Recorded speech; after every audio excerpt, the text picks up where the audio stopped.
Meus amigos da nossa contabilidade capixaba e brasileira, nós estamos aqui hoje para apresentar a CACICOM, Academia Capixaba de Ciências Contábeis, que tem como objetivo principal disseminar o conhecimento de aspectos filosóficos e científicos necessários a toda a contabilidade brasileira e, sobretudo, à sociedade brasileira. A nossa academia que nós estamos aqui apresentando hoje, ela foi constituída em fevereiro de 2018 com esse propósito, ou seja, levar a toda a nossa classe contábil, e quando nós falamos em classe contábil, nós nos referimos aos profissionais de contabilidade, aos professores de contabilidade, às faculdades de contabilidade, aos governos estaduais e municipais do nosso estado e, sobretudo, disseminar então esse conhecimento no seio de toda essa composição da nossa sociedade. A academia constituída sem fins lucrativos é uma organização de natureza social e já tem o seu site à disposição através do www.acacicom.org.br, à disposição de todos vocês com trabalhos científicos que ali vão estar brevemente à disposição de todos. Queremos informar ainda que essa academia nasceu do esforço dos nossos profissionais e abnegados professores do nosso estado, que nós destacamos entre eles o professor Valsemiro Nossa, a professora Silvânia Neres Nossa, os professores Fernando Caio Gaudi e Fábio Moraes, os professores Hércules Freire, os professores Eduardo Pinheiro e Humberto Rosa de Oliveira, ainda os professores que nós consideramos fundamentais para a nossa atividade, Eduardo Pinheiro, José Eduardo Zanotelli, José Elias Feres de Almeida, a membro do nosso Tribunal de Contas do Estado, Simone Velten, e esse pessoal, então, resolveu constituir essa academia, sobretudo com a necessidade de que ela faça o seu papel na nossa sociedade. Não podemos nos esquecer da professora Carla Tasso, que é uma empreendedora de natureza de levar o conhecimento aos nossos profissionais através da sua empresa. Então, nós estamos iniciando hoje esta atividade que vai estar disponível através do curso Webinar, que estarão disponíveis no nosso site conforme informamos. Esperamos que todos tenham o interesse em aprender, em aprimorar e até trocar informações com a nossa academia através do nosso website. Informamos que vocês poderão fazer qualquer comentários a respeito desses cursos, fazer indagações aos nossos palestrantes e prontamente nós estaremos aptos a responder naquilo que for necessário. Espero que vocês também nos ajudem a divulgar esta academia. É uma academia nova, recém-constituída, e ela estará à disposição de todos vocês, de toda a classe contábil, não só capixaba, mas também brasileira. Espero efetivamente que vocês façam bom uso deste material e os coloquem em prática na sua atividade profissional, quer seja como contador, quer seja como professor, quer seja como educador de forma geral. E não se esqueçam de procurar sempre os eventos que nós iremos promover a partir de então e serão divulgados através dessa rede social chamada Webinar. De forma que então nós estaremos sempre à disposição e, por favor, nos acompanhem, nos ajudem a desenvolver em todo o território nacional a contabilidade que tanto precisa de novos conhecimentos. Muito obrigado a todos.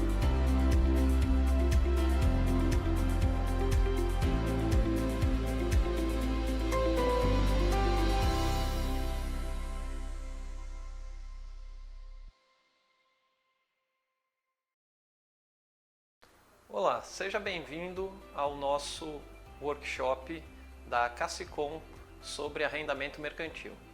Então, nesse vídeo eu vou falar para vocês sobre a nova norma contábil para tratamento de operações de arrendamento mercantil, também conhecidas como leasing, e as alterações que aconteceram e que devem ser reconhecidas pelas empresas a partir do ano de 2019. Eu sou o professor Fernando Gaudi e vou apresentar para vocês essas principais mudanças.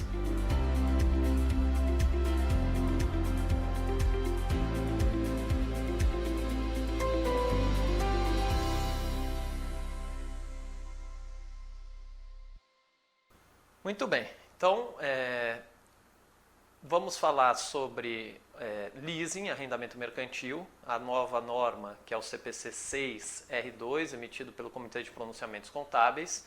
E nesse vídeo vocês vão poder ter uma ideia das principais alterações, principais mudanças e principais conceitos que foram introduzidos por esse novo pronunciamento no mercado brasileiro. Meu nome é Fernando Gaudi, eu sou professor titular da FUCAP Business School, fica em Vitória, Espírito Santo. Sou membro da Cassicom, um dos membros fundadores, além de ter uma boa experiência profissional na área de instrumentos financeiros, instituições financeiras e assim por diante. Então, vamos entender melhor como vai funcionar esse pronunciamento e como é que ele deve ser aplicado na prática. O pronunciamento trata sobre operações de leasing, operações de arrendamento mercantil. A emissão do pronunciamento foi em dezembro de 2017, o CPC 6R2, R2 porque é a segunda revisão que este pronunciamento sofre. E o Comitê de Pronunciamentos Contábeis preferiu denominá-lo como R2, ao invés de mudar a sua numeração. E a vigência passou a ser obrigatória a partir de 1º de janeiro de 2019. Então, significa que nas demonstrações elaboradas para o final de 2019, 31 de dezembro de 2019, as empresas brasileiras já devem considerar os seus números para esse tipo de transação ajustados de acordo com os princípios contidos nesse novo pronunciamento. Lembrando que esse pronunciamento foi aprovado também pelo Conselho Federal de Contabilidade, pela Comissão de Valores Mobiliários, entre outras entidades, portanto ele passa a ser mandatório aí no mercado brasileiro para as empresas que façam esse tipo de operação. E no CPC 6R2 existe um expediente prático com relação à adoção dos seus requisitos nas operações de arrendamento mercantil já existentes. Então, as empresas que já possuíam operações de arrendamento mercantil, se eles forem ou estivessem classificados como leasing, existe aí a possibilidade de aplicação, o que está contido lá no CPC 6R2, existe a possibilidade de aplicação da norma somente para as operações que estavam reconhecidas como operações de arrendamento mercantil. Para as outras operações que não estavam reconhecidas como arrendamento mercantil, esse expediente prático diz que se a entidade resolver adotá-lo, ela não precisa fazer uso da norma para esse tipo de operação. Então, esse expediente prático ele é importante para a primeira adoção, e as empresas vão observar aí qual seria o mais adequado. Bom, as mudanças do CPC 6R2 elas são significativas, mas principalmente para as empresas que são arrendatárias e que possuem arrendamentos operacionais, como por exemplo, se você tem um leasing de um terreno, um arrendamento de um terreno de longo prazo, ou seja, um contrato de aluguel de longo prazo, provavelmente esse contrato de aluguel vai se enquadrar como leasing dentro dessa nova norma. Antes ele era considerado um arrendamento operacional.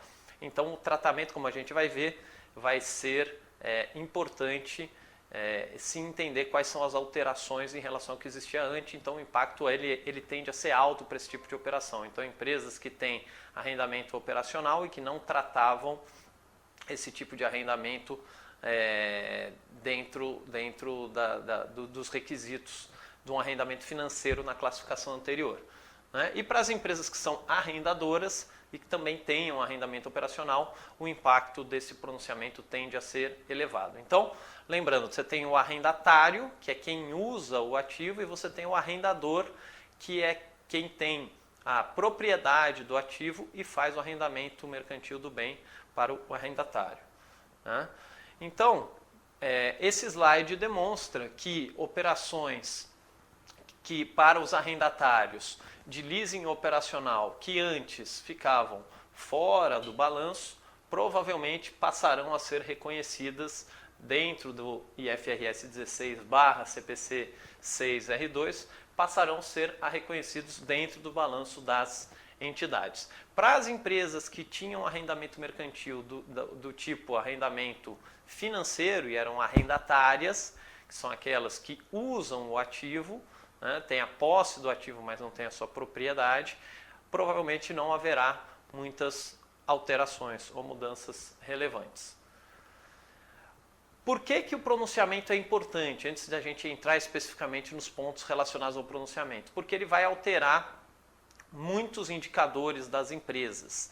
A empresa que antes reconhecia, por exemplo, um aluguel, simplesmente a despesa relacionada àquele aluguel, ela vai passar a reconhecer uma dívida, portanto vai ter uma despesa financeira associada a esta dívida, não é mais uma despesa operacional, passa a ser uma despesa financeira, e ela passa a reconhecer o ativo no seu balanço como um bem de uso. E esse ativo, esse bem de uso esse direito de bem de uso passa a ser depreciado / amortizado. Então, a gente tem impactos em EBITDA, a gente tem impactos na alavancagem das empresas, no tamanho do ativo, na depreciação e nas despesas de aluguel, que tendem a diminuir enquanto os outros indicadores tendem a aumentar. Vamos falar agora de alguns termos chaves. Primeiro, o que é o arrendamento de acordo com o pronunciamento? O arrendamento é o contrato ou parte do contrato que transfere o direito de usar um ativo por um período de tempo em troca de uma contraprestação. Então, isso significa que qualquer contrato em que exista transferência de ativos e que exista uma contraprestação, um valor que deve ser pago por uma parte à outra, isso se caracteriza como arrendamento, independente, né, da forma deste contrato. Então, isso é muito importante. De uma maneira geral, se expandiu o conceito do que é arrendamento. Tá? Então, de novo, se houve transferência de direito de uso de um ativo mediante a uma contraprestação, você tem a figura do arrendamento.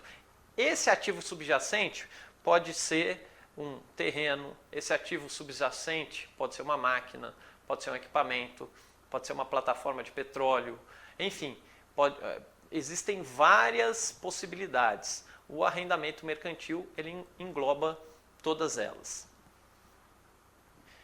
Então, só para exemplificar, a gente tem a figura do arrendador, tem a figura do arrendatário. O arrendador é a entidade que fornece o direito de usar o ativo subjacente, recebendo uma contraprestação por isso.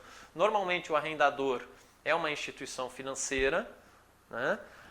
Enquanto o arrendatário é quem usa, é a entidade que obtém o direito de usar o ativo e ela paga um valor para isso, paga uma contraprestação para ter este direito de uso. Então aqui no exemplo, a gente tem uma transação de leasing em que você tem um arrendatário que recebe, por exemplo, uma plataforma de petróleo, pagando uma contraprestação para o arrendador, que é uma instituição financeira, e ele passa a ter direito de uso dessa plataforma de petróleo. Mas a plataforma de petróleo é de propriedade do arrendador.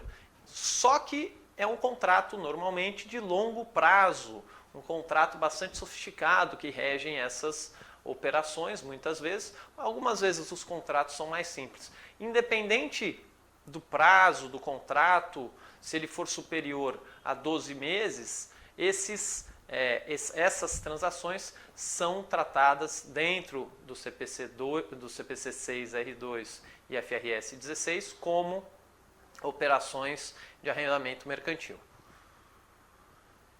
Muito bem. E quais são os impactos contábeis? Ou seja, como que isso deve ser contabilizado? Bom, o arrendatário, que é quem tem o direito de uso do ativo, ele vai reconhecer esse direito de uso.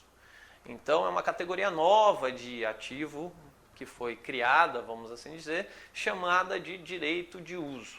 Ou seja, ele reconhece esse direito de uso e reconhece um passivo de arrendamento, um passivo associado a esse direito de uso. O que é esse passivo? É quanto que ele tem que pagar de contraprestação para o arrendador. O que é o direito de uso? É o valor referente a esse ativo que ele passa a ter, controle e determinar como que aquele ativo vai ser usado nas suas operações. Por outro lado, no ponto de vista do arrendador, não houve mudanças significativas, na verdade a contabilização praticamente se manteve a mesma. Então o arrendador ele funciona muito como uma instituição financeira, ele reconhece aquele recebível, valor presente dos fluxos de caixa associados à operação de arrendamento, ele reconhece aquilo como um recebível, praticamente como se fosse uma operação de crédito, que na essência é exatamente isso que acontece. Importante atentar que tem uma exceção na norma, ou seja, para contratos de arrendamento de curto prazo ou de baixo valor, curto prazo são contratos inferiores a 12 meses, ou contratos considerados de baixo valor, então não existe a necessidade de aplicação aí do CPC 6R2, ou seja, existe uma exceção, mesmo que ele se enquadre naquela categoria de arrendamento, ou seja, tem uma transferência de direito de uso, mas existe essa exceção para essa categoria específica, para essas características específicas de contrato. E alguns conceitos vão ser importantes aqui, vou passar rapidamente por eles, mas são importantes para a gente entender a aplicação do pronunciamento. Primeiro, a taxa de juros implícita no contrato, ou seja, é a taxa de juros que permeia o contrato de arrendamento mercantil e basicamente é a taxa de juros que iguala o valor dos fluxos de caixa futuros relacionados àquele contrato, os pagamentos que vão ser feitos, as contraprestações relacionadas àqueles contratos, com o valor justo do ativo que está sendo arrendado. Então, é como se fosse a taxa interna de retorno daquele contrato e essa taxa vai ser utilizada para você fazer a contabilização. A taxa incremental de empréstimo é o custo que a empresa teria para pegar uma dívida emprestada, nas mesmas condições do arrendamento. Em algumas situações, ela vai ser usada em substituição à taxa de juros implícita para contabilização, como a gente vai ver. Na verdade, na adoção inicial, é a taxa incremental sobre o empréstimo que deve ser utilizada.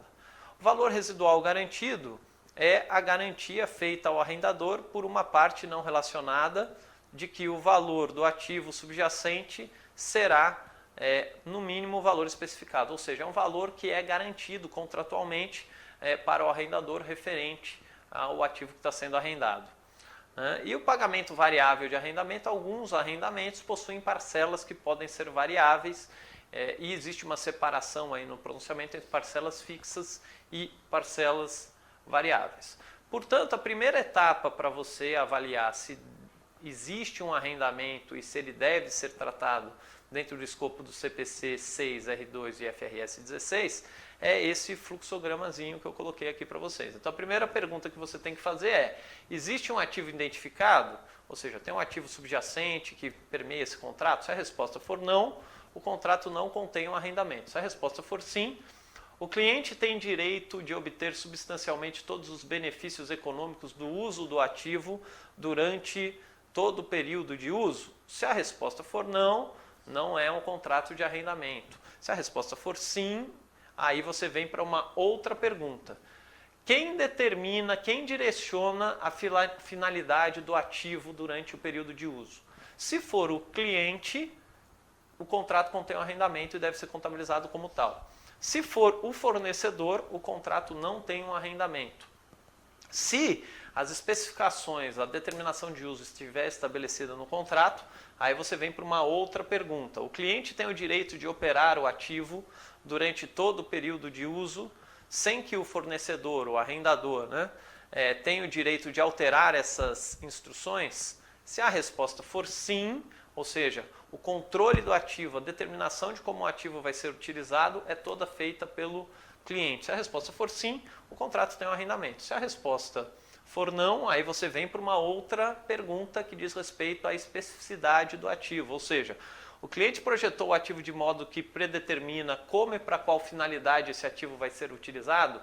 Se esse ativo só puder ser utilizado pelo cliente, as características técnicas, especificações forem feitas por ele, portanto a resposta seria sim, o contrato tem envio ao arrendamento. Se a resposta for não, o contrato não tem um arrendamento. Então, esse é um fluxograma que dá uma ideia para identificar se um contrato entre duas partes, em que você tem a cessão aí de direito de uso de um determinado ativo, contém ou não contém um arrendamento. Muito bem. Esse arrendamento ele pode ter alguns componentes, né? Então você pode ter uma contraprestação que tenha mais de um componente, e se esse arrendamento contiver mais de um componente, para o arrendatário ele pode fazer a avaliação do preço individual relativo de cada componente, e também deve fazer uma avaliação aí do preço individual agregado dos componentes de não arrendamento, né? Ou, de uma maneira geral, ele pode contabilizar o contrato como um todo. Então, você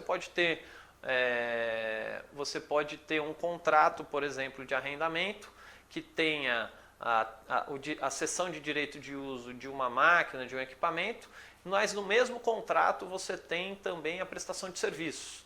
Então é um contrato que tem mais de um componente. A questão aqui é como é que você separa esses componentes. Você pode fazer a separação, ou o pronunciamento também te dá a possibilidade de tratar o contrato como um todo.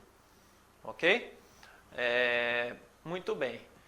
Com relação à contraprestação, do ponto de vista do arrendador, para um contrato que contém um componente de arrendamento, né, e um ou mais componentes adicionais, o arrendador deve alocar esses valores de acordo com o que a norma de receitas prevê, né? O CPC 47, ele tem lá toda uma estratégia, um direcionamento de como você aloca aí, componentes de uma receita que são quebrados, uma receita que tem mais de um componente. Então o arrendador deve observar esses itens, né, que estão lá nos itens 73 a 90 do CPC 47 para determinar qual vai ser a receita reconhecida. Bom, e como é que é a mensuração? Mensuração inicial, né, do arrendamento mercantil, ela deve levar em conta para o arrendatário o valor presente das contraprestações que serão pagas, levando em consideração a taxa de juros implícita no arrendamento. Então, o arrendatário ele deve contabilizar o passivo de arrendamento, pegando todas essas contraprestações, trazendo a valor presente para uma taxa de juros, que é a taxa do contrato, a taxa de juros implícita naquele contrato, e aí ele vai reconhecer o passivo por este valor. Daqui a pouco eu vou dar um exemplo, mostrar como é que isso funciona.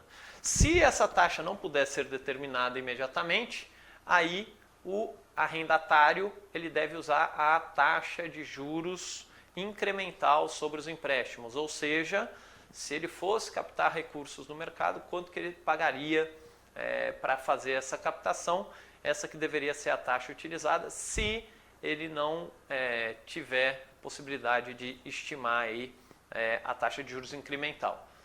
Bem, isso significa então que o passivo de arrendamento ele vai ser o valor presente dos pagamentos do arrendamento mais o valor presente dos pagamentos esperados no fim do contrato, se houver, por exemplo, uma opção de compra, se houver, por exemplo, o valor residual garantido, se houver, por exemplo, alguma especificação contratual que tenha alta probabilidade de acontecer lá no vencimento. Então, você tem que levar em conta todos esses itens para determinar o valor do passivo de arrendamento.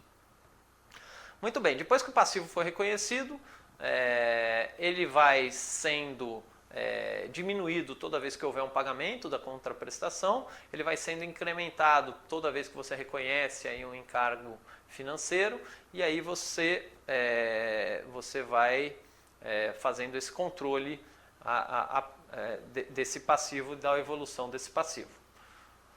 Do ponto de vista do ativo, então reconheceu o passivo de arrendamento, aí você tem que reconhecer o ativo de direito de uso. Do ponto de vista do ativo de direito de uso, ele vai ser reconhecido pelo custo. E o que significa isso? Ele vai ser o passivo de arrendamento, mais quaisquer pagamentos antecipados que aconteceram, mais quaisquer custos diretos iniciais, custos relacionados diretamente com a elaboração do contrato e operacionalização do contrato, mais custos estimados de desmontagem e remoção, se houver. Então, por exemplo, você pode estar construindo uma máquina, um equipamento que daqui a 10 anos, quando ele vai ser, quando a vida útil daquele ativo termina, ele precisa ser desmontado e existem regras para que isso seja feito. Então você tem que estimar esse custo de desmontar e alocar isso, colocar isso no custo do ativo, menos qualquer incentivo que você tenha recebido. Então o ativo de direito de uso, ele compõe todas essas parcelas, não é somente o valor do passivo de arrendamento, mas além do passivo de arrendamento podem ter esses outros componentes. Muito bem. E esse ativo de direito de uso, ele vai sofrendo depreciações ou amortizações e também fica sujeito ao impairment. Importante também mencionar que ele pode ser corrigido por qualquer remensuração do passivo de arrendamento, caso haja aí a necessidade de uma reavaliação ou modificação dos pagamentos fixos, ou seja, podem ter, por exemplo, parcelas que sejam corrigidas ou alterações, modificações nos termos contratuais. O ativo de direito de uso também deveria ser remensurado. Muito bem, vamos ver um exemplo para entender como é que esses conceitos do CPC 6R2 devem ser tratados na prática de uma maneira um pouquinho mais clara. Então eu trouxe uma situação aqui que você tem uma empresa que faz um contrato de arrendamento de uma máquina no dia 31/12/0 para passar a valer aí para os próximos 5 anos. Então o prazo do arrendamento são 5 anos. O valor da contraprestação, o valor que ela deve pagar referente a esse arrendamento é de 10 mil anual. A vida útil do ativo são 6 anos. No contrato de arrendamento existe uma opção de compra ao final deste contrato no valor de 5 mil, ou seja, se a empresa tiver interesse, ela pagando 5 mil, ela adquire aquele ativo ao final do seu contrato e existe uma alta probabilidade de que isso aconteça aqui nessa situação. O valor residual do ativo é de 5 mil e o valor à vista, ou seja, se você fosse adquirir esse ativo, essa máquina no mercado, hoje ele estaria sendo negociado aí por 41.012,47. Bom, com esses dados em mãos, o que a gente deve fazer? Primeira coisa, você deve avaliar se existe um contrato de arrendamento. Então, dadas as características, você tem a transferência de direito de uso do ativo, você tem um prazo especificado, você tem uma contraprestação, então esse contrato se enquadra como arrendamento mercantil. Então, do ponto de vista da arrendatária, que é a empresa que vai utilizar esse ativo, ela deve reconhecer um passivo de arrendamento e um ativo de direito de uso. O valor do passivo de arrendamento a ser reconhecido diz respeito ao valor presente das contraprestações. Outra coisa importante é também você determinar qual é a taxa de juros incremental, ou seja, qual é a taxa que vai dar origem aos encargos financeiros. Então vamos ver como é que seriam as contabilizações referentes a este contrato do ponto de vista da arrendatária. Então a primeira coisa que ela tem que calcular é a taxa de juros incremental. Como é que é feito esse cálculo da taxa de juros incremental? Aqui eu coloquei as teclas da HP, só para você poder acompanhar. Então, como o valor justo da máquina é 41.012,47, os pagamentos da contraprestação anuais são de 10 mil, o prazo do contrato são 5 anos e existe uma opção de compra ao final que provavelmente vai ser exercida no valor de 5 mil. Então você dá a entrada com esses valores na HP. 41.012,47 CHSPV, 10.000 PMT, 5N, 5.000 FV e aí você aperta a tecla I. Ao fazer isso, a HP vai calcular a TIR, a taxa interna de retorno destes fluxos de caixa e vai te retornar 10%. Então 10% seria a taxa de juros incremental referente a esse arrendamento. Você vai guardar esses 10% porque esses 10% vai ser utilizado para calcular a despesa financeira, né, o valor referente à despesa financeira desse arrendamento. Bom, o lançamento inicial vai ser o seguinte: eu vou contabilizar um direito de uso do ativo por R$ 41.012,47, mais os encargos financeiros a transcorrer, que são de R$ 13.987,53, então isso perfaz os R$ 55 mil, e eu tenho um passivo de arrendamento aí de R$ 55 mil. Muito bem. Então, a depreciação vai ser 41.012,47 menos 5 mil, que é o valor residual, dividido por 6, que é a vida útil do ativo. Portanto, o valor da depreciação a ser reconhecida é 6.002,08. Então, reconheço a despesa de depreciação contra a depreciação acumulada. No pagamento do arrendamento, da contraprestação, debito meus passivos, credito caixa. E devo apropriar o valor da despesa financeira no final do período, no final do ano, que vai ser com base naquela taxa de juros implícita que a gente calculou, de 10%, 10% em cima dos 41.012,47, eu vou chegar no valor da minha despesa financeira de 4.101,25 e diminuo, credito os meus encargos financeiros a transcorrer, que é aquela conta que estava compondo o ativo de direito de uso. Muito bem, aqui a gente vê esse fluxo de pagamentos, o fluxo de pagamento da dívida. Então, ela foi reconhecida no momento inicial, 41.012, aí eu vou ter um pagamento de 10 mil, reconheço a despesa de juros 401,25, portanto, a diferença do pagamento para a despesa vai ser a redução da dívida. No período seguinte, ela está, no final do período 1, ela está no valor de 35.113,72. No próximo período, tem um novo pagamento de 10 mil, reconheço a despesa de juros 10% agora sobre 35.113,72, que vai dar 3.511,37, e assim por diante, até chegar no final do prazo do meu arrendamento, meu saldo da dívida, meu saldo do passivo vai ser de 0. Muito bem. E aqui a gente vê todos os impactos que você teria com relação a essa contabilização, né? Ativo de direito de uso de 41.012, financiamento por arrendamento de 55, menos os encargos financeiros a apropriar de 13.988, então contabilizei aqui o ativo por 41.012, o financiamento reduzido dos encargos também vai dar 41.012.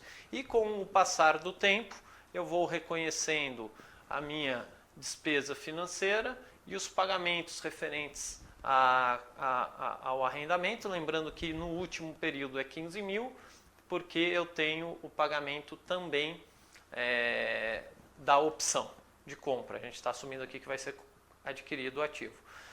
E, portanto, você tem a evolução aqui dos saldos, tanto do ativo de direito de uso, o valor da depreciação, as despesas financeiras, e aqui você vê o total da despesa ao longo do período do arrendamento, e você vê a evolução dos saldos patrimoniais ao longo do arrendamento também.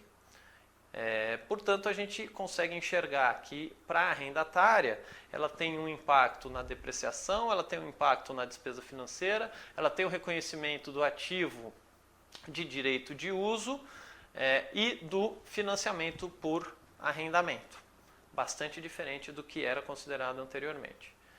No ponto de vista do arrendador, que é a instituição que faz o arrendamento, aí ela vai ter que definir basicamente se o arrendamento é do tipo financeiro, do tipo operacional, mas basicamente as regras não mudam, as regras continuam as mesmas para os arrendadores.